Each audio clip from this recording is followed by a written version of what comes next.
खाटू श्याम जी के मंदिर की स्थापना की कहानी किसी चमत्कार से कम नहीं है।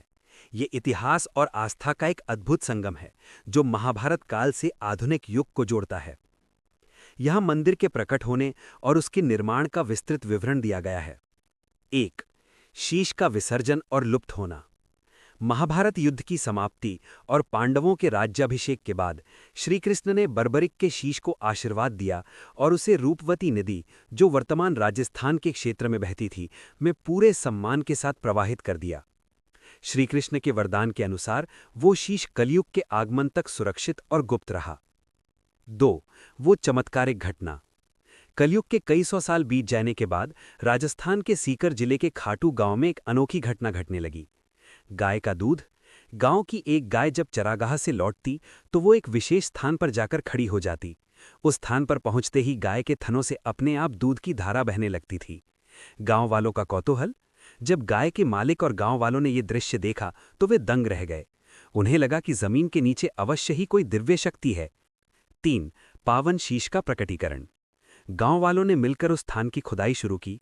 खुदाई के दौरान उन्हें एक पत्थर जैसी आकृति मिली जो वास्तव में बर्बरिक का पावन शीश था।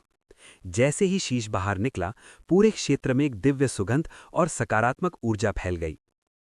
उस समय खाटू के राजा रूप सिंह चौहान थे। उन्हें उसी रात स्वप्न में बाबा श्याम यानी बर्बरिक के दर्शन हुए।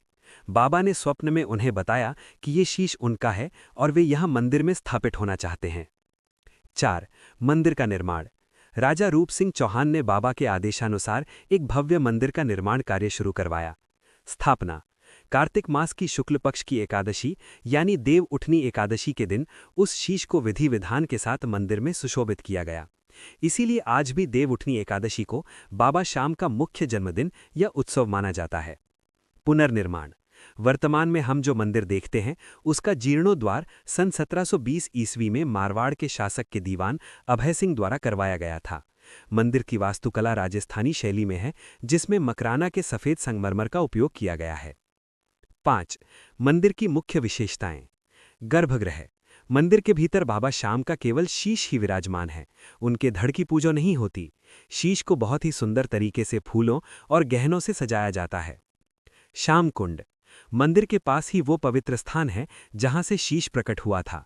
इसे श्याम कुंड कहा जाता है। मान्यता है कि इस कुंड के जल में स्नान करने से त्वचा रोग और मानसिक विकार दूर हो जाते हैं। तोरण द्वार। खाटू धाम का मुख्य प्रवेश द्वार तोरण द्वार कहलाता है, जहां भक्त सबसे पहले मत्था टेकते हैं। 6. मंदिर का महत्व। कलयुग का प्रधान देव। आज ये मंदिर भारत के सबसे अमीर और सबसे अधिक देखे जाने वाले मंदिरों में से एक है। विशेष रूप से फाल्गुन मेला। होली से पहले यहाँ 10-12 दिनों का विशाल मेला लगता है, जहाँ लाखों श्रद्धालु निशान लेकर पैदल पहुँचते हैं। आस्था। भक्तों का मानना है कि बाबा श्याम आज भी यहाँ साक्षात निवास करते हैं और अपने भक्तों की पुकार सुनते हैं। खाटू श्याम जी का मूल मंत्र ओम श्री श्याम देवाय नमः।